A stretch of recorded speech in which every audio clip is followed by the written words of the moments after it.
empezar esta reunión contándoles que tuve una experiencia muy hermosa. Llevo 4 años haciendo un proceso especial de capacitación de predicadores y ya esta vez fue la última. Les comparto esto porque quiero que tengan presente la importancia del aprendizaje, ¿sí? Mi misión, una de las tareas más importantes, de mis prioridades más relevantes en el ministerio, tiene que ver con la enseñanza de la palabra. Y si yo no sigo preparándome y capacitándome, un día me voy a ver en apuros para poder darles a ustedes. Tengo que seguir siendo discípulo. Aunque sea un pastor, yo tengo que seguir viéndome como aquel discípulo que necesita aprender de su Señor. Y esta semana viví una experiencia muy hermosa. Dios habló muchas cosas y quise traerles algo de lo que Dios nos dio en esa experiencia. Quiero que por favor abran su Biblia en Lucas 8.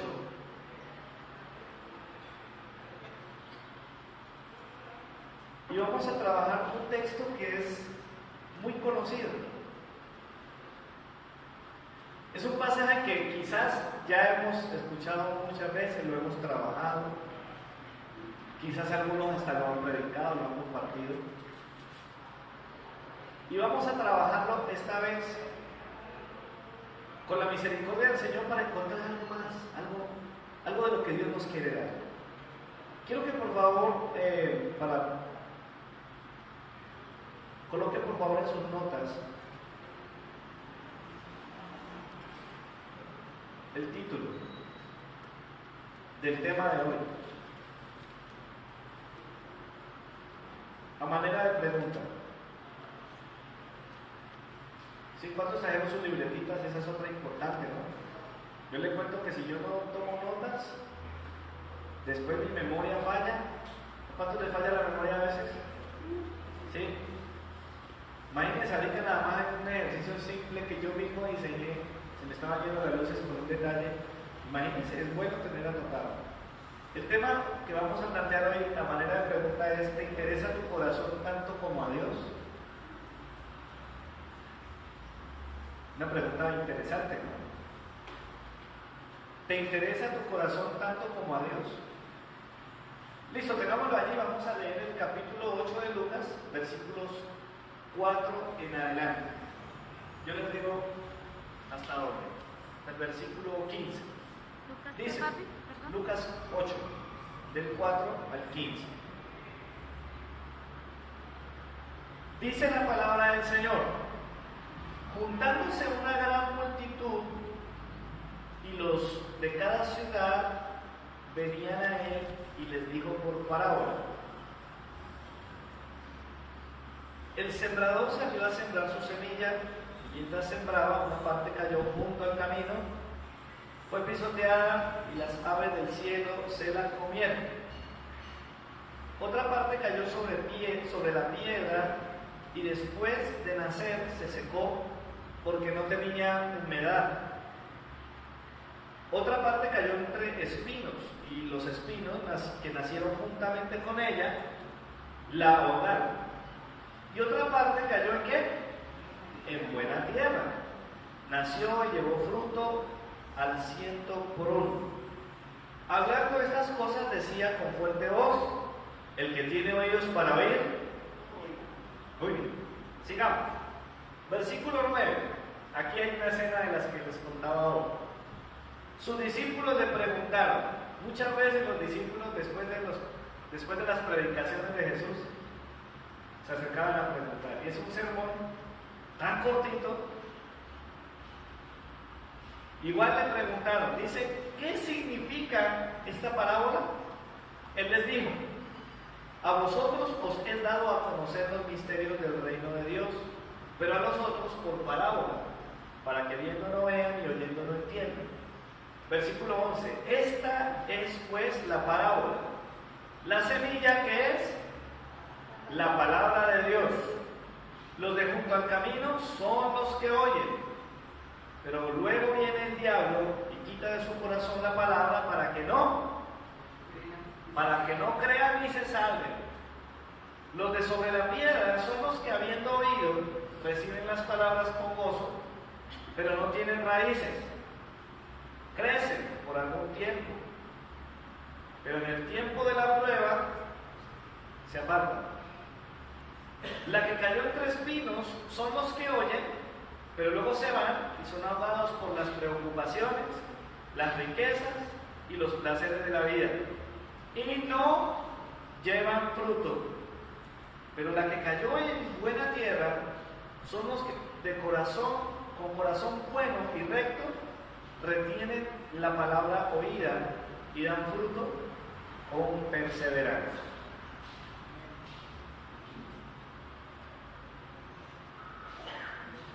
Hagamos un ejercicio básico. Ya escuchamos la parábola originalmente, sí, Jesús la predicó de una manera sumamente gráfica. Después viene la explicación. Vamos a tratar de definir algunas cosas. Es claro que la semilla en este pasaje es lo más importante, ¿sí? Es la palabra de Dios, ¿verdad? Y después se habla de unos terrenos que después el Señor, en su explicación, básicamente lo que dice, esos son corazones, esas son vidas. ¿Está bien? Y después hace una serie de explicaciones de qué pasa con esas semillas en esos corazones. Miremos. Dice la Escritura, bueno, todos sabemos que la Biblia o la palabra de Dios tiene mucha simbología. Esta es una simbología muy particular, ¿sí? Es la simbología de la semilla. En otros pasajes aparece como lámpara, en otros como martillo, como fuego, como espejo, como miel, como plomada. Hay un montón de símbolos para explicar la palabra. Pero ¿en qué estaba pensando Jesús cuando utilizó la figura de la semilla? Bueno, la semilla en sí misma, lo hablábamos hace unos minutos, pero lo recapitulo aquí, tiene que vivir un proceso. La semilla solita no... Es importante, sí, pero la semilla tiene que vivir un proceso. Por eso a Dios le interesa hablarle al corazón de la gente. Dios envía su palabra. El pasaje dice que el sembrador salió a sembrar. Podríamos pensar que una alternativa es pensar que el sembrador es Dios, ¿sí? O la otra es el predicador o el maestro que le enseña. Pero en este caso vamos a enfocarnos en la razón de ser de la parábola. Se muestra claramente una semilla, y en cada uno de los apartes de la explicación de Jesús se muestra cuáles son las facultades de esa semilla. Por ejemplo, ¿qué pasa cuando la semilla cae en buena tierra? ¿Qué dice el pasaje? Es una semilla que trae salvación, ¿sí? Cuando Jesús explica la parábola, dice que la semilla que cayó en el camino es una semilla que fue arrebatada por el diablo con un propósito. ¿Cuál es? Dice el versículo 12, luego viene el diablo y la quita de su corazón. ¿Para qué? Para que no crean y se salven. ¿Por qué? Porque la semilla aporta fe y salvación. La semilla tiene una característica muy importante. Pablo más adelante dice, la fe viene por el oír por la palabra de Dios. Pero el diablo no quiere que esa semilla se quede ahí. Al diablo no le gusta la idea de que tú tengas palabra de Dios en tu corazón. Por eso hay que tener cuidado con la palabra que recibimos, porque la semilla tiene un gran potencial. ¿Qué más tiene? El versículo 14 nos muestra, dice, permítame, giro unas hojitas aquí, dice, la que cayó entre espinos son los que oyen, pero luego se van y son amados por las preocupaciones, las riquezas y los placeres de la vida y no llevan fruto. En otras palabras, la semilla no alcanza a madurar. Cuando una planta da fruto es porque la planta ya está madura. Alza tus ojos y mira, la cosa ya está lista, el tiempo ha llegado, la mies está madura. No hay fruto, no hay manera. ¿Por qué? Porque la semilla procura nuestra madurez. Cuando una palabra llega a nuestra vida, Dios está pensando, yo quiero que esta persona madure. Ayer en la reunión que hicieron, unos 15 años, algunos de pronto se enteraron, me pidieron que compartiera una palabra a la quinceañera. Yo creo que ese sermón o esa pequeña reflexión va a ser una palabra que yo voy a repetir muchas veces. Yo la he compartido ya en otras ocasiones, en cumpleaños y otras cosas. Pero es que la palabra de Dios tiene que producir madurez. El resumen de lo que les hablaba ayer era, mire, Dios quiere que disfruten y haga de todo.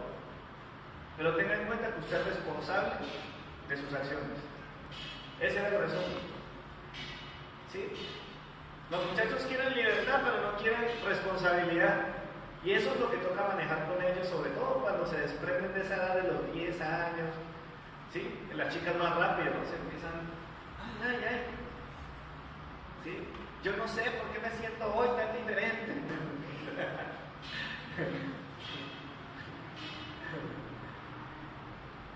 Entonces, ¿qué pasa con la palabra? Ahora, cuando a veces usted viene a un mensaje y escucha una palabra del Señor y esa palabra como que lo mece, lo sacude, por favor, créalo. El propósito, uno de los propósitos de la semilla del Señor es que crezcas. No te quedes ahí donde estás. Tienes que trascender, porque la palabra busca madurar nuestra vida. La palabra trae madurez. Y por supuesto, el versículo 15, que es lo más importante, que es lo que más Dios desea que nosotros tengamos, es que esa palabra traiga cosecha, que traiga fruto. Por cada semilla que el Señor planta, el Señor está esperando fruto. Él las tiene en cuenta todas. Dios tiene presentes todas. De pronto un campesino está, ¿cierto?, en su finca, boleando semillas,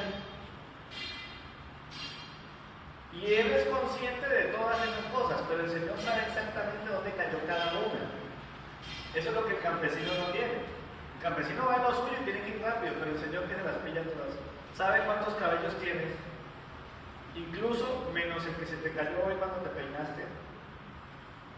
Él sabe dónde está esa semilla que Él mandó. Y Él está esperando que esa semilla produzca fruto. Amén. Isaías 55 dice que el Señor envía su palabra. Y esa palabra tiene que cumplir un propósito. Así será la palabra de mi boca, que no vuelve a mí vacía, sino que cumplirá el propósito por la cual la envié. Por favor, si quiere indagar el lugar preciso, yo le doy una coordenada.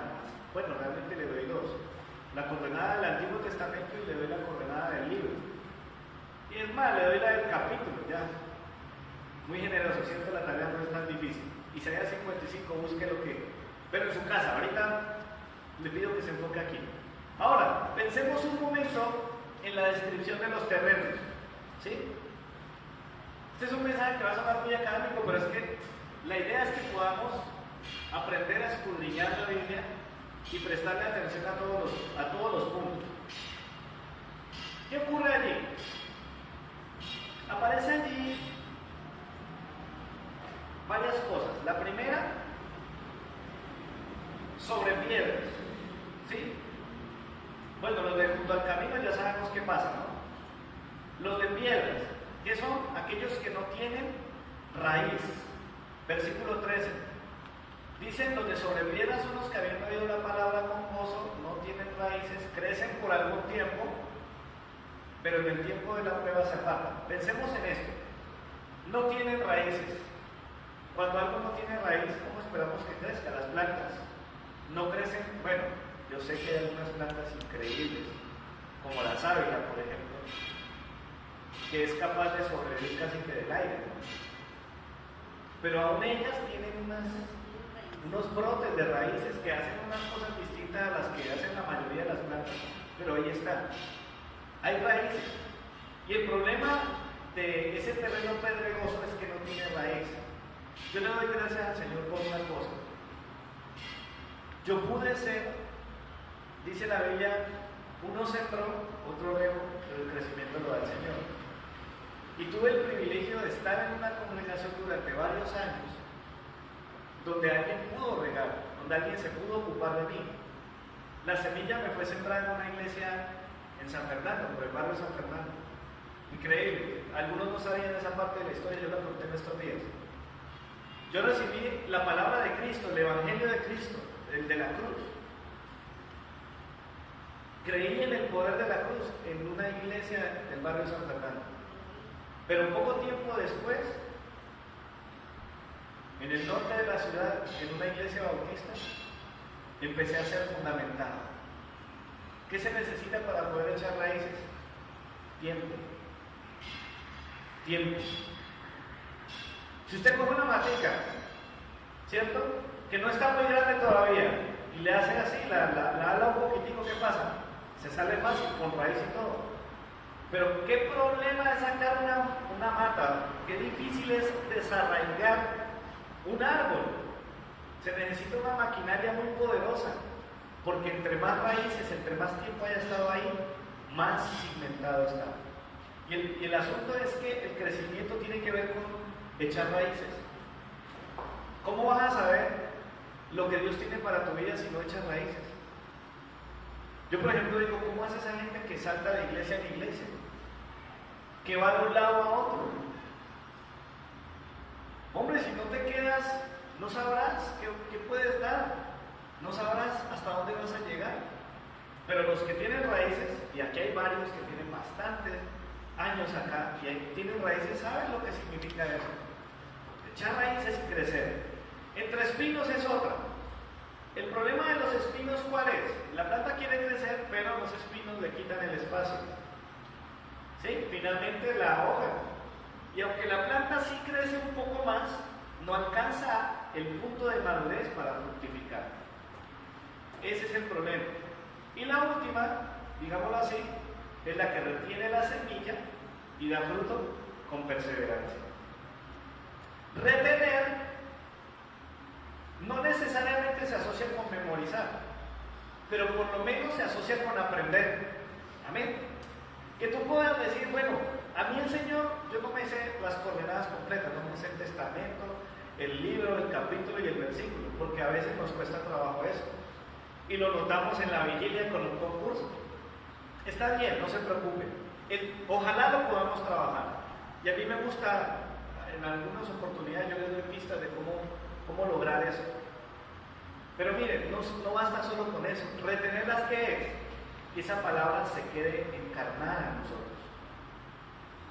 Que produzca el cambio que tiene que producir. Pero ¿cuál es el problema? Que muchas veces nosotros no retenemos la semilla. La enseñanza tenemos que tenerla clara. No podemos desecharla para poder entonces dar el fruto. Ahora, yo les hablaba al comienzo y les decía, Jesús está interesado en qué. Él está predicando. ¿Y le está predicando a quiénes? A personas. Entre discípulos, bueno, quién sabe si había fariseos y saduceos y todos los demás por ahí. Pero él está pensando en qué. En los corazones de las personas. Él no predica este mensaje simplemente para hablar de la cualidad de la semilla. Ese es un punto principal. La cualidad de la semilla es muy importante, es muy valiosa, pero al Señor también le importa el corazón de nosotros. Porque aquí aparecen 4 tipos de corazón, diferentes tipos de corazón. Corazón número 1, el corazón duro. Un corazón duro como el asfalto. Cuando un corazón es duro, cuando un corazón no es enseñable, cuando un corazón no es dócil, cuando no hay disposición para aprender, cuando creemos que no las sabemos todas, cuando creemos que no necesitamos, qué peligroso es dejar que se endurezca el corazón. Porque el Señor envía una semilla. En este preciso instante hay un mensaje que se está predicando.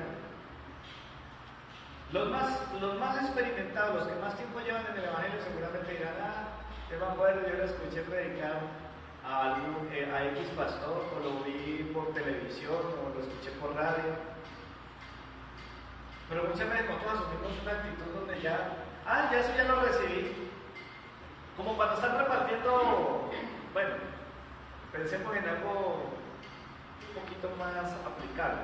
Cuando están repartiendo comida, si usted quiere repetir, repite, pero digamos que usted ya comió, está lleno, y reparten la primera tajada de pastel.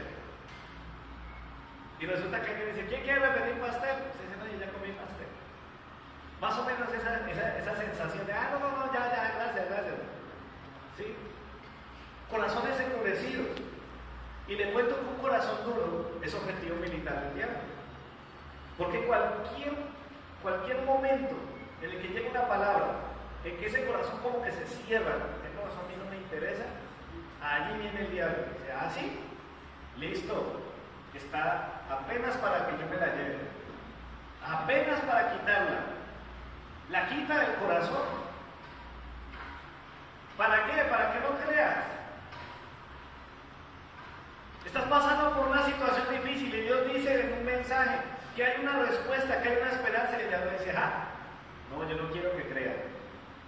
Y lo que es peor, sobre todo para la salvación de la gente, y en eso el diablo es experto. Yo me quedo impresionado, aterrado de ver cuánta gente, año tras año. Yo creo que hay personas en esta ciudad donde hay bastante evangélico, donde hay bastante cristiano, que le han predicado 2, 3, 4, 5 personas. Y al año por lo menos uno le da un pasoncito. Yo soy así. Yo a la gente que amo le comparto, me comparte, le vuelvo y le lluevo. Y a veces yo le digo, mire, discúlpeme si de pronto yo sueno muy reiterativo, pero es que esto es un asunto de vida o muerte. Yo no te estoy diciendo que te vengas para mi iglesia, te estoy hablando de salvación. Pero cuando una persona endurece su corazón, cuando una persona tiene un corazón duro, ¿qué pasa? Le rebota la semilla y el diablo no tiene problema en llevársela. El otro corazón que aparece allí es el corazón superficial. ¿Sí? El del versículo 13. ¿Qué son esos corazones? Pura emoción. ¿Sabe una cosa? Yo una vez escuché a alguien que decía lo siguiente, que le gustaba predicar en iglesias que son así más efusivas. Si hay iglesias donde uno dice algo y la gente dice ¡amén! Gritan con júbilo, aplauden cada rato, el predicador está hablando y eso, mejor dicho, a veces al predicador le toca esperar un ratito que la gente pare de aplaudir para seguir predicando. Pero ¿sabe que yo a veces pienso que en medio de ese ruido se pierde la semilla también? Yo no estoy diciendo, yo soy de los que mejor, yo soy así, yo tengo un instinto como, yo no sé cómo decirlo, si pentecostal, carismático. Sí, cuando yo escucho una palabra del Señor, a veces yo digo amén y lo digo fuerte, muevo mis manos y hago como que atrapo eso que están diciendo y yo me lo creo. Pero eso no es suficiente. Por eso un corazón emocional, una persona que dice, uy, tan bacana el mensaje, me gustó esa palabra. Son personas que cuando llega la prueba, entonces ya la cosa cambia. Nos emocionamos mientras estamos aquí. Con mensajes como el de Gedeón, decíamos, no, en realidad, Dios me ve de una manera diferente, yo voy a empezar a ver como Dios me ve y voy a alcanzar y yo no me voy a detener. Yo voy a dejar de quitarme tantas excusas de encima, voy a avanzar. ¿Sí? Se emociona un ratito, pero cuando sale, dice, listo, voy con toda, vamos, y resulta que aparece un problemita, mejor no. Ya no. Mejor sigo viviendo como estaba, es que eso de seguir, de obedecer al Señor es complicado. ¿Sabe una cosa que nos hablaba el Señor allá a los pastores y predicadores? Nos habló esto, miren lo que a nosotros les digo, por eso son actividades específicas que son muy buenas para nosotros. A los que predican la palabra les regalo esta regla para que se la lleven en su corazón. La estatura de los creyentes de la iglesia depende del púlpito de la iglesia. ¿Usted cómo cree que eso me llegó a mí? Es un desafío, un viajado. ¿Por qué? Porque yo no quiero enanos en la iglesia. Hago una aclaración, no estoy hablando de estatura baja. Estoy hablando de enanismo espiritual. Personas que solo son un cogollo. Sí, en serio, un cogollito. Ni siquiera tienen un tallo firme, mucho menos raíz firme y menos fruto. Yo no quiero eso. Entonces, ¿qué pasa? Se combinan dos cosas: un corazón emocional o superficial con la prueba, y ese es el colapso. Hasta ahí llegó. Nosotros debemos ser guerreros. El Señor nos habló este año en un congreso. Debemos tener mentalidad de guerrero. O sea, nosotros tenemos que ser, como dicen por ahí, berraquitos, fuertes. ¿Cómo así que llega la prueba y no, ya así como que mejor no, así no juego? No. ¿Qué más hay ahí? El versículo 14 habla de un corazón contaminado, ¿sí? El que cayó entre los espinos. ¿Qué es lo que pasa con ese corazón contaminado? Miren lo que dice la Biblia. Dice, la que cayó entre los espinos son los que oyen, pero luego se van y son ahogados por las preocupaciones, las riquezas y los placeres de la vida. Hay tres cosas ahí que le pueden arruinar a la semilla su proceso de crecimiento y de maduración. Número uno, las preocupaciones. No, es que yo no tengo cabeza para nada más. Y dentro de ese nada más está la palabra. Yo me he propuesto algo, hermanos, y de una vez se los digo y se los digo con amor, porque miren, mi meta no es volverlos dependientes de los mensajes que yo doy los domingos o en otros espacios. Mi meta es convertirlos en dependientes de la palabra. Y algo que he cogido por costumbre, y si usted un día me necesita, y yo espero poder estar allí para darle mi apoyo, ¿sí? En cualquier situación. Si usted un día me necesita, una de las cosas que yo voy a hacer, sin lugar a dudas, es preguntarle cómo está tu relación con el Señor. ¿Cómo está tu comunión con Dios? Porque si tú no le prestas atención al Señor, si tú no estás apartando tiempo para Él, eso significa que hay muchas cosas que son más importantes que Él. Y tu crisis, y tu situación, y tu angustia, y tu ansiedad, es fruto de eso. Porque cuando tú tienes al Señor en tu vida, no importa lo que venga, tú vas para adelante. Amén. Así es. No es nuestra virtud, es la virtud del Señor en nosotros. Entonces, no, lo que pasa es que ya no me queda tiempo, es que si viera, es que fue que... Yo me alegro cuando veo gente luchadora, cuando veo gente guerrera que dice, no, a mí me toca muy duro, pero yo me levanto más temprano. Lo decíamos la semana pasada también. No, a mí me queda muy duro, pero yo me trasnocho un poquito. No, es que a mí ya me complica a veces, pero yo como sea, yo le saco tiempito al Señor. Y una de las cosas que aplican en esto tiene que ver con esa búsqueda del Señor, con la búsqueda de la palabra. Lo otro que pasa en ese corazón contaminado no es que solo lo contaminen las preocupaciones, sino también las riquezas. ¿Quién lo diría? Las riquezas, no estoy hablando de plata, ¿no? Ay, no, yo tengo que ver cómo gastar plata porque es que la plata me contamina. No estoy hablando de eso. Me estoy hablando de un enfoque sobre aquellas cosas que son tan importantes en tu vida, porque no solamente se pueden volver muy importantes las preocupaciones, que te quitan el sueño, no, es que te cuesta. Eso te puede contaminar, puede hacer que la palabra se vea ahogada, pero también la ahoga el tener mucho esas cosas que son importantes para ti.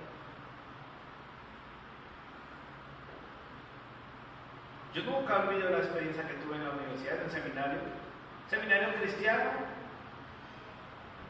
y resulta que yo solito empecé a darle tanta importancia a mis asignaciones académicas dentro del seminario, que es para pastores y predicadores, que ya la Biblia dejó de ser para mí mi alimento espiritual, para convertirse en mi texto en el texto de estudio. ¿Sí? Eso es peligroso. Cuando te enfocas tanto en las riquezas, en las cosas buenas, cuando te va bien. ¿Sabe una cosa? Este es otro regalazo que el Señor me dio por allá. Por cada 100 personas que pueden soportar la adversidad, hay solo una persona que puede soportar la prosperidad. Se lo voy a desmenuzar. Hay personas que son echadas para adelante y dicen, no, yo sé que esto está mal, pero yo voy para adelante. ¿Sí? En el nombre del Señor. Hay de 100 personas que logran eso, solo una puede seguir siéndole fiel al Señor, amando a Dios con todo su corazón, aunque le esté yendo contra hiper mega bien.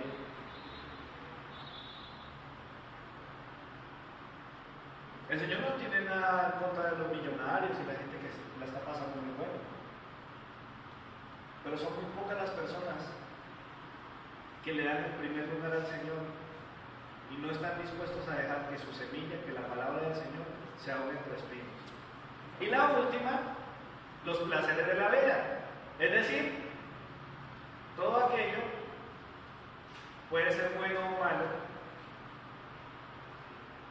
pero yo creo que en este caso podríamos aplicarlo más hacia aquellas cosas que no son de Dios. El pecado.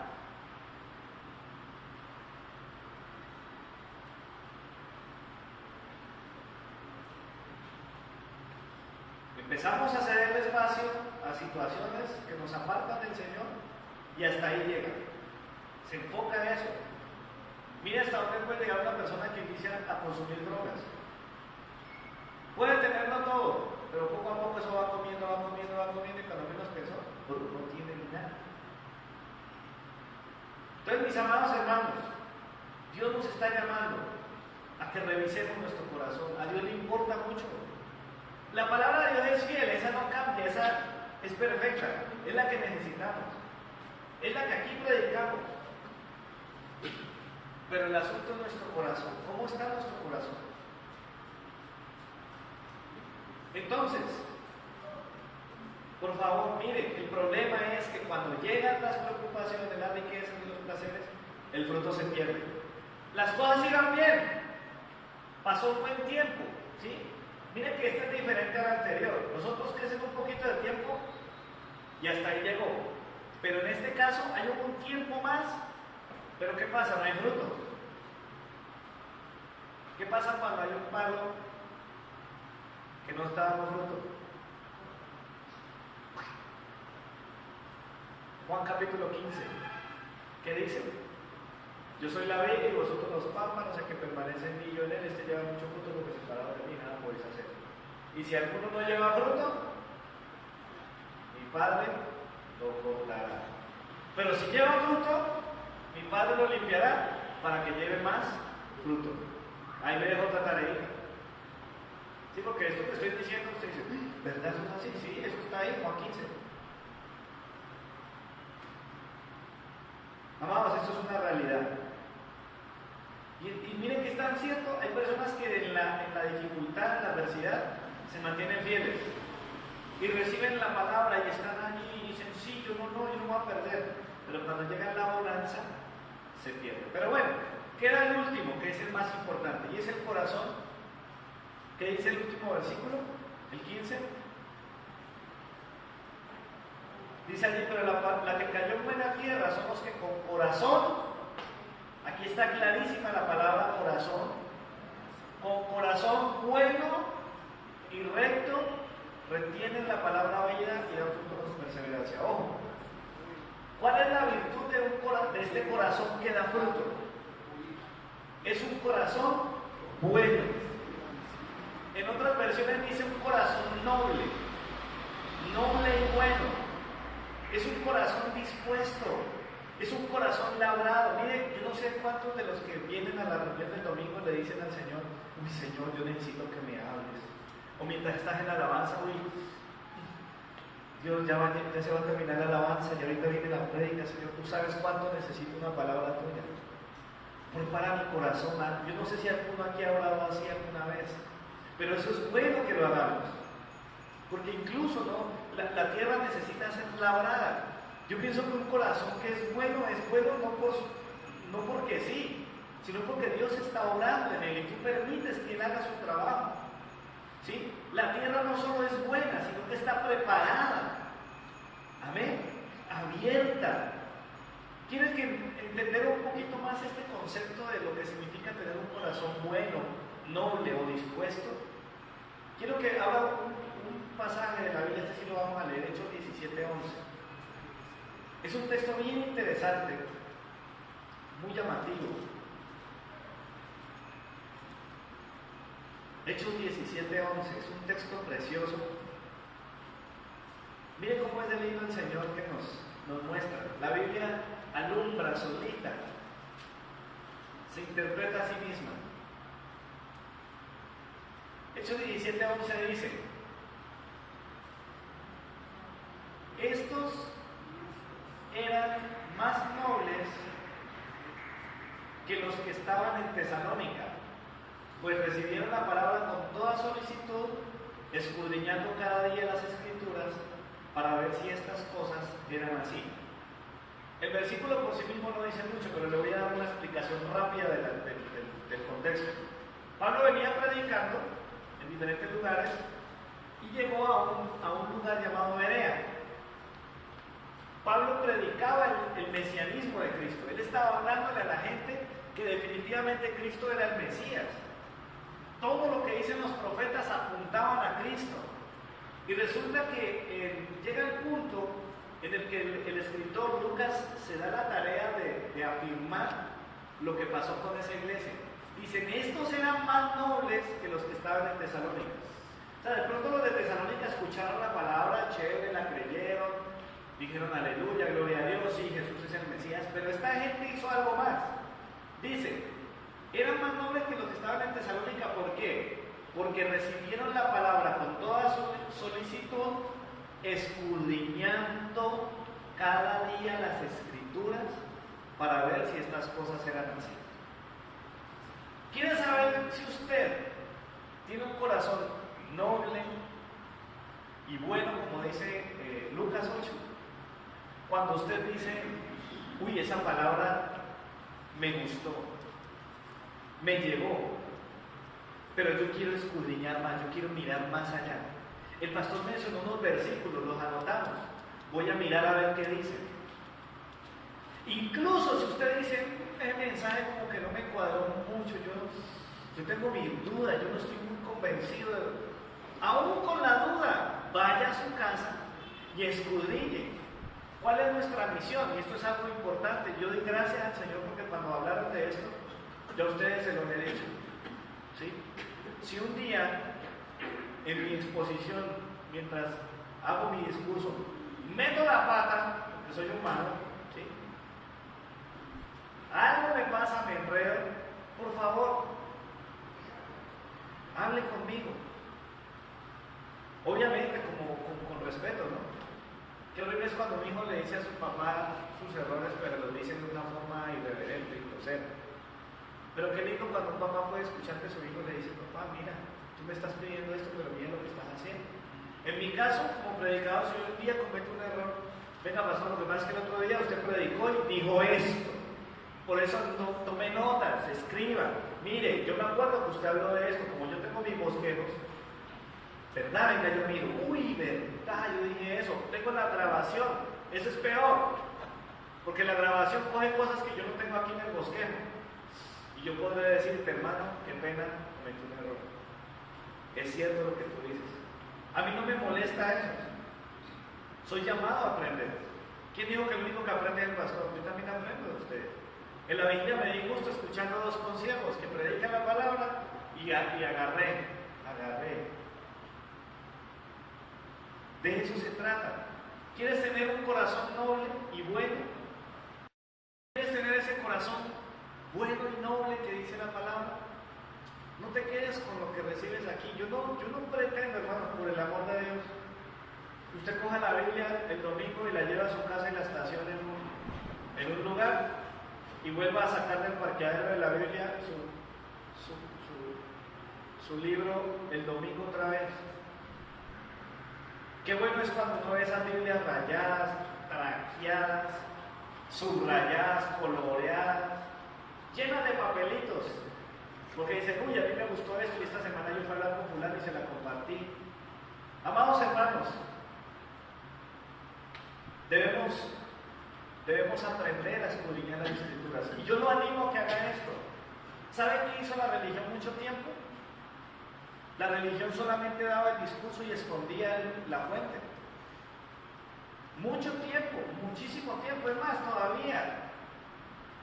Hay gente que cree que las cosas que se dicen en ciertos lugares del mundo y en ciertos momentos del mundo no son discutibles. A veces nosotros como pastores criticamos a las religiones que sacan una palabra, dicen algo y nadie las puede discutir. Nadie puede decir nada al respecto. No, yo creo que estamos en capacidad de sentarnos a hablar. ¿Por qué? Porque la meta es levantar a gente que sea fiel a la palabra de Dios. Porque aunque yo intento ser fiel a la palabra de Dios y hacerlo así cuando predico, de pronto un día meto la pata.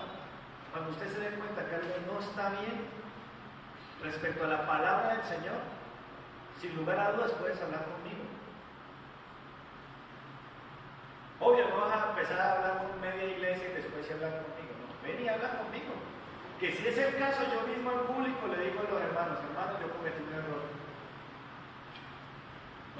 Yo necesito que usted aprenda a escudriñar la palabra. Amén. Que crezca, que dé fruto, que se levante.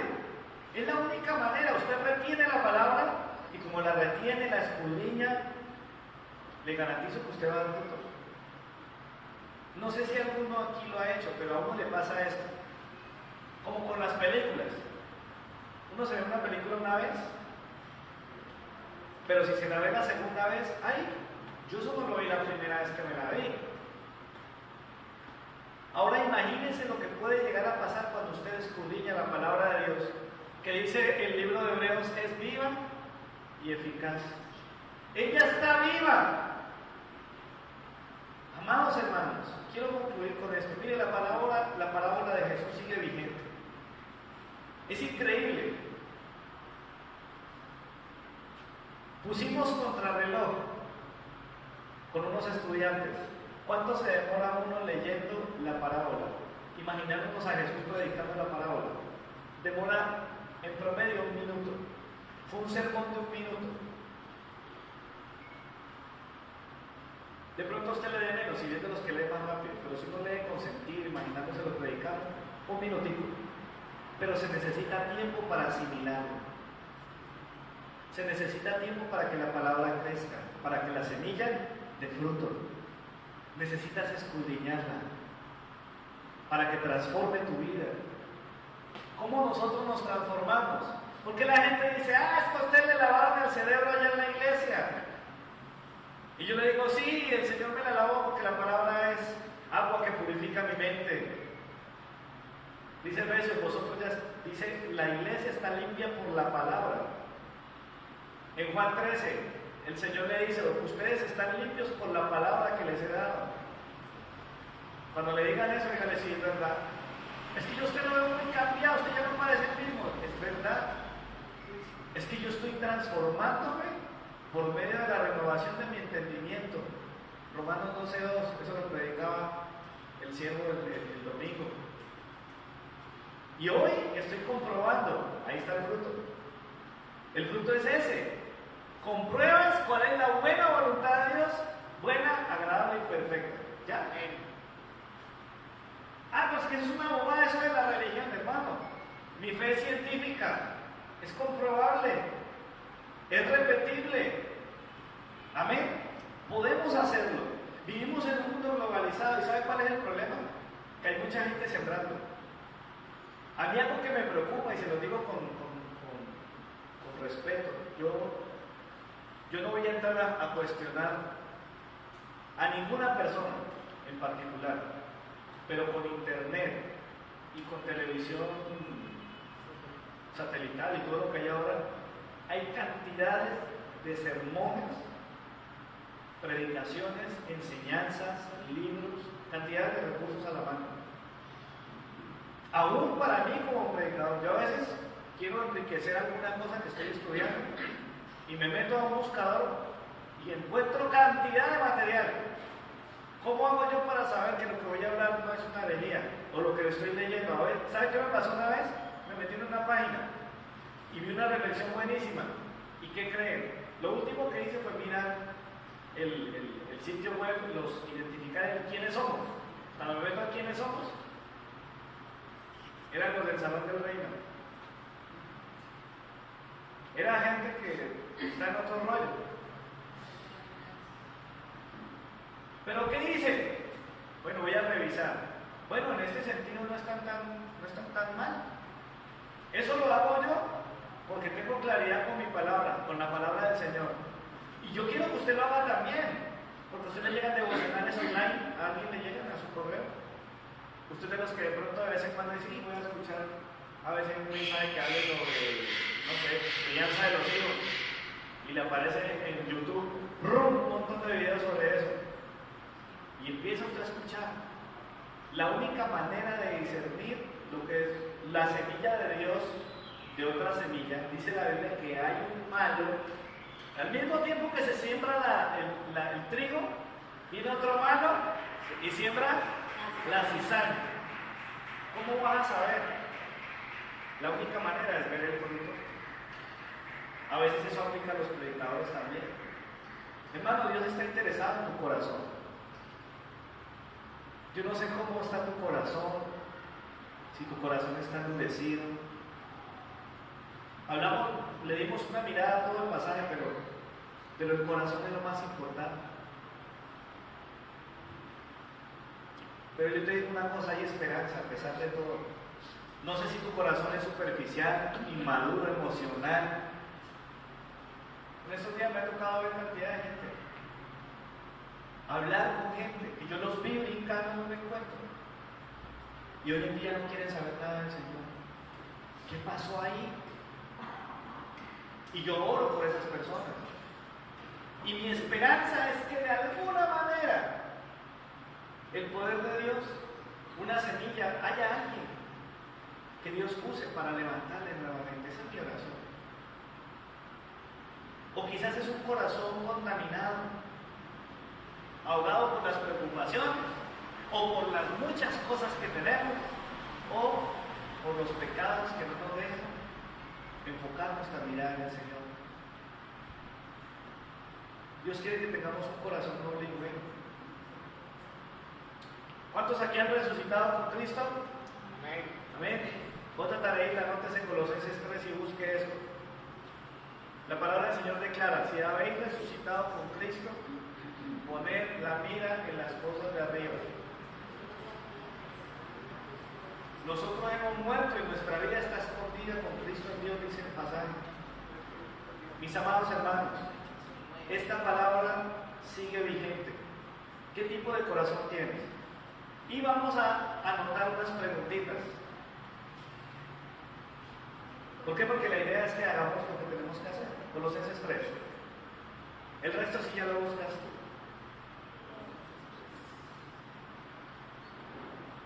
¿Quieres saber qué tipo de corazón tienes? ¿Qué terreno hallará esta semilla? Bueno, aquí hay una serie de preguntitas. Una es, ¿ha dado fruto en ti? Bueno, espera un momentico, antes de eso. Tome tiempo para pensar en el último mensaje que escuchó. Como mínimo en el último. ¿Sí? Por tomar un ejemplo. Y ahora hace la pregunta. ¿Ha dado fruto en ti esa palabra? Revisa tus notas. ¿Sí? Los que toman notas van a tener una ventaja en este punto. Revise sus notas y piense, ¿para qué Dios envió esa palabra a mi vida? ¿Para qué la mandó? ¿Por qué ese mensaje y no otro? Otra más. ¿Qué fruto espera Dios encontrar en mi corazón hoy?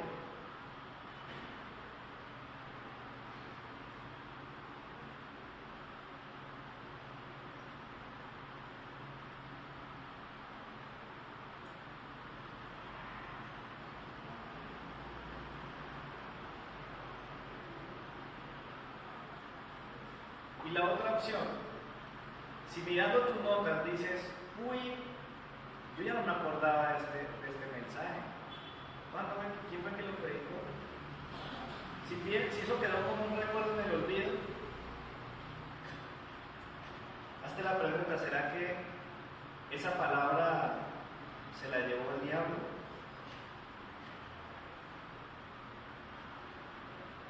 ¿Será que esa palabra se ahogó con mis preocupaciones, con mis riquezas, con mis placeres? ¿O fue una palabra sin raíz que se quemó?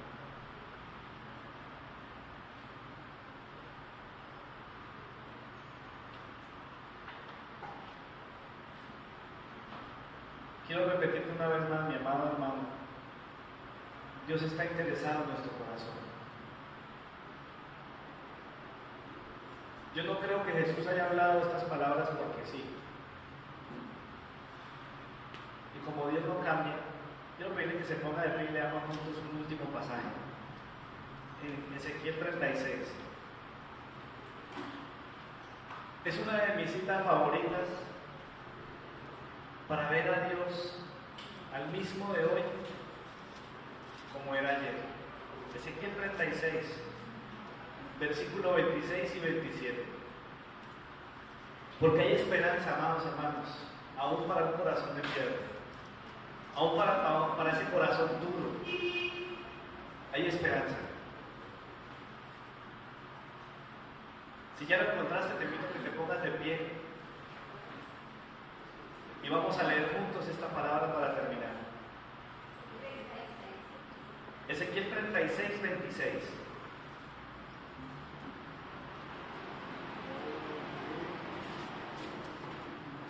Si conoces a alguien que necesita que Dios manifieste esta palabra en su vida, yo te invito para que de aquí en adelante, cuando ores por esa persona, declares esta palabra. Si conoces a un cristiano que ya no disfruta como mucho de las enseñanzas, se le cree que las sabe todas, pide al Señor que se haga realidad esta palabra. Amén. Dice la Escritura, esta es una profecía especial de restauración para el pueblo de Dios. Os daré un corazón nuevo y pondré un espíritu nuevo dentro de vosotros. Quitaré de vosotros el corazón de piedra y os daré un corazón de carne. 27. Pondré dentro de vosotros mi espíritu y haré que andéis en mis estatutos y que guardéis mis preceptos y los pongáis por obra. Hay gente que no ve la gracia de Dios en el Antiguo Testamento. Incluso hay predicadores que no toman el Antiguo Testamento para predicar y dicen, no, eso es pura ley, ese es el Antiguo Testamento, ahí no hay gracia. Pero yo no puedo dejar de decir que este versículo es uno de los versículos que más gracia tiene. Dios le habla a un pueblo rebelde, al que le ha dado muchas oportunidades. Dios sigue hablándonos a nosotros y se interesa mucho en tu corazón, tanto que por eso Dios insiste en hablar de estas palabras. Quiero invitarte para que ahí donde estás, cierres tus ojitos, puedes poner tu Biblia ahí en tu lugar. Te animo a que tomes un momento allí. Dile, Señor, tú conoces mi corazón. Tú sabes cómo está mi corazón. Tú lo conoces.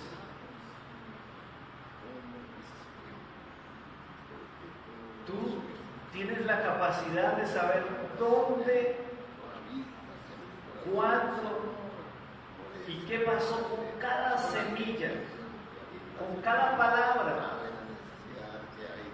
Tú la conoces, Señor. Tú todo lo tienes claro. Señor, mira mi corazón. Si tú crees, si para ti ese corazón tuyo ha estado en esa posición, ese corazón duro, si ese corazón ha sido ese corazón que no da cabida a la palabra, si ha sido un corazón que lo único que hace es repeler la palabra, si crees que muchas veces la palabra de Dios ha sido arrebatada de tu corazón, que las tinieblas han podido más que ese mensaje de Dios, dile: Señor, por favor, manifiéstate en mí. Cambia mi corazón de piedra. Ponme un corazón nuevo, Señor. Hoy te necesito, Señor. Quizás ayer mi corazón no era duro, pero hoy quizás se ha endurecido, Señor. Por favor, me dispongo hoy para que tú transformes mi vida. No sé si sea tu caso un corazón emocionalista, un corazón inmaduro, un corazón superficial, que muchas veces te has emocionado y has dicho: sí, Señor, esa era la palabra, ese es el momento, yo voy a cambiar, ahora sí voy a empezar, ahora sí voy a caminar, ahora sí voy a servir, ahora sí voy a lograr, me voy a consagrar, voy a ser diferente. Pero resulta que al poco tiempo se perdió, te faltó raíz. Este es el momento que le digas: Señor, yo no quiero ser así. Yo prefiero, Señor, escuchar tu palabra en silencio, meditarla, escribir en mi cuaderno todo lo que tú traes a mi vida, además del mensaje del predicador. Señor, yo no quiero ser de los que se emocionan simplemente. No está malo emocionarse. Quiero que entiendas eso. Dios no está en contra de que te emociones, te alegres, te regocijes. El salmista cantaba de su palabra. Pero más allá de la emoción tiene que haber una decisión. No sé si el problema que tienes en tu corazón es un corazón contaminado, un corazón que ahoga la palabra, está tan lleno de cosas,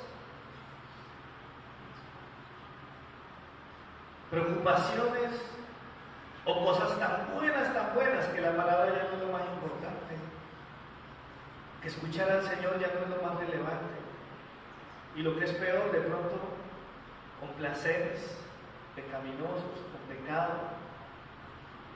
que te roban el pensamiento y hacen que busques excusas para no obedecer la palabra del Señor, para ir en contra de su voluntad.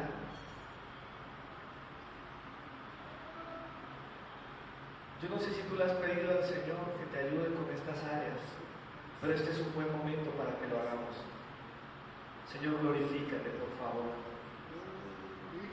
Tu presencia, Señor, es para mí, yo la quiero sentir en este momento. Señor, yo quiero que esa palabra se manifieste en mi vida. Yo no puedo vivir sin ti. Dios está enviando esta palabra, esta semilla, y espero que dé fruto en nuestra vida, en mi vida también. Yo no me voy a quedar ahí. Dile: Señor, yo voy a tomar esta palabra. Haz un compromiso con el Señor. El corazón nuevo y bueno, ese corazón fructífero, noble, hace lo que hizo la iglesia de Berea, que disfrutan con ir a escudriñar, con ir a profundizar, con ir más allá, llegar a la casa y pensar más en esa palabra y en ese mensaje y buscar en la vida.